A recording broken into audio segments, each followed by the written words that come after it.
नमस्कार दोस्तों, वैकुंठ भगवान श्री हरि विष्णु का निवास स्थान है। पिछली प्रस्तुति में हमने तीनों लोक और 14 भुवन की जानकारी प्राप्त की और जिसे आप लोगों का बहुत अच्छा प्यार मिला। आज की इस प्रस्तुति में हम वैकुंठ लोक के बारे में जानेंगे।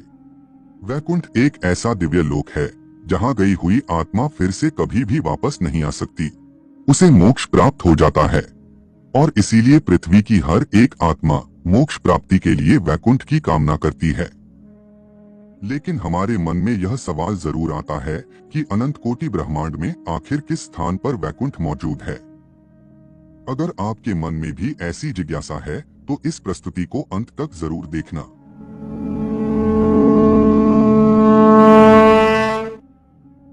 आज की इस प्रस्तुति में हम आपको हिंदू धर्म के प्राचीन ग्रंथों के अनुसार वैकुंठ लोक की लोकेशन बताने जा रहे हैं।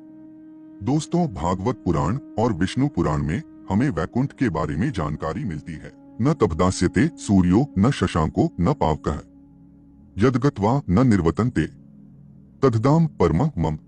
अर्थात वह मेरा परम धाम न तो सूर्य या चंद्र के द्वारा प्रकाशित होता है और न अग्नि या बिजली से, वह स्वयं प्रकाशित है। जो लोग वहां पहुंच जाते हैं वे इस भौतिक जगत में फिर से लौट कर नहीं आते हैं। वैकुंठ की राजधानी है साकेत नगरी। इस नगरी में 4 प्रवेश द्वार है और इस नगरी में अनेक रमणीय महल और रत्न जड़ित विमान है। यहाँ पर रहने वाले सभी नर नारी तरुण वय के हैं। यहाँ समय का कोई प्रभाव नहीं होता है।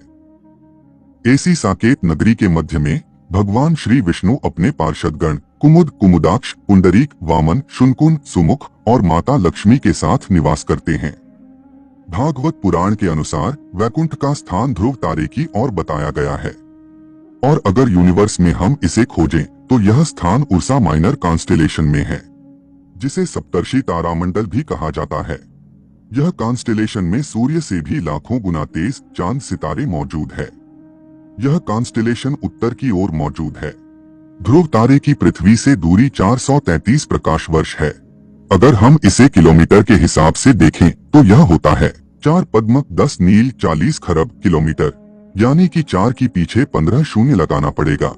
यह अंतर तो हुआ पृथ्वी और ध्रुव तारे के बीच का। ध्रुव लोक से ऊपर 1 करोड़ योजन यानी 12 करोड़ 29,53,800 किलोमीटर बाद महरलोक स्थित है। महरलोक से 24 करोड़ किलोमीटर के पश्चात आता है जनकलोक। जनकलोक से 8 करोड़ योजन पर है तपलोक, यानी कि 98 करोड़ किलोमीटर के बाद तपलोक स्थित है। तत्पश्चात आता है सत्यलोक। तपलोक और सत्यलोक की दूरी है 12 करोड़ योजन, यानी कि 1 अरब 47 करोड़ 54,47,589 किलोमीटर। सत्यलोक जहां पर ब्रह्मा जी विराजमान है। और फिर सत्यलोक से ऊपर 2 करोड़ 62 लाख योजन ऊपर, यानी कि 32 करोड़ 21,39,169 किलोमीटर के अंतर पर स्थित है वैकुंठ लोक। वैकुंठ लोक जहां पर स्वयं भगवान विष्णु शेषनाग पर विराजमान रहते हैं। यह किसी भी आत्मा का अंतिम स्थान होता है। इस स्थान पर जाने वाली आत्माएं मोक्ष प्राप्त करती है। इसे ही अंतिम सत्य कहा जाता है और इसे ही ब्रह्मांड का अंत कहा जाता है। यहाँ पर जाने के बाद आत्मा जन्म मृत्यु के चक्र से मुक्त होती है।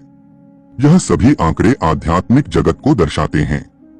यदि हम धरती से वैकुंठ की दूरी का अनुमान लगाएं तो यह होता है 4 पद्म 10 नील 40 खरब kilometre plus 12 crore 29,53,881 kilometre plus 24 crore 59,07,763 kilometre plus 98 crore 36,31,052 kilometre plus 1 अरब 47 crore 54,46,579 kilometre plus 32 crore 21,39,169 kilometre.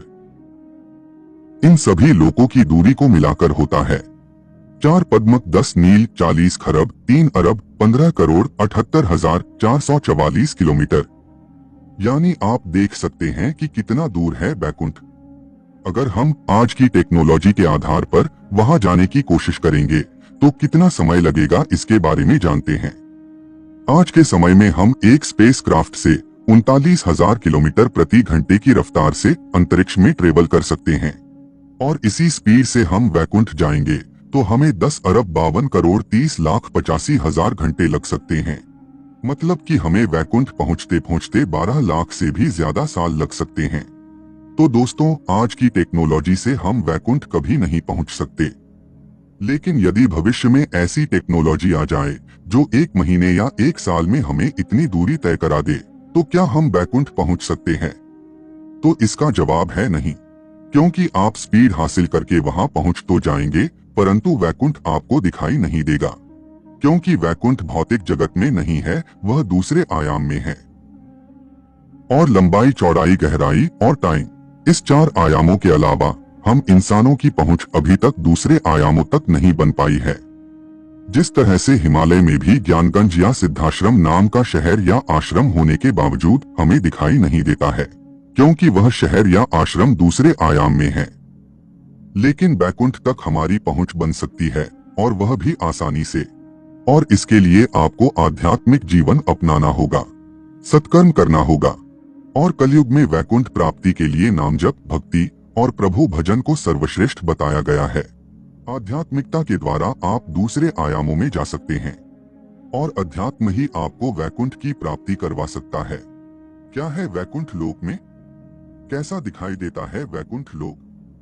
हमारे धार्मिक ग्रंथों में वैकुंठ का वर्णन किस प्रकार से किया गया है? इसके बारे में और अधिक जानकारी आप प्राप्त करना चाहते हैं तो कमेंट में वैकुंठ पार्ट 2 अवश्य ही लिखिएगा। और यदि यह प्रस्तुति आपको पसंद आई है तो वीडियो को लाइक और चैनल को सब्सक्राइब कीजिएगा। धन्यवाद।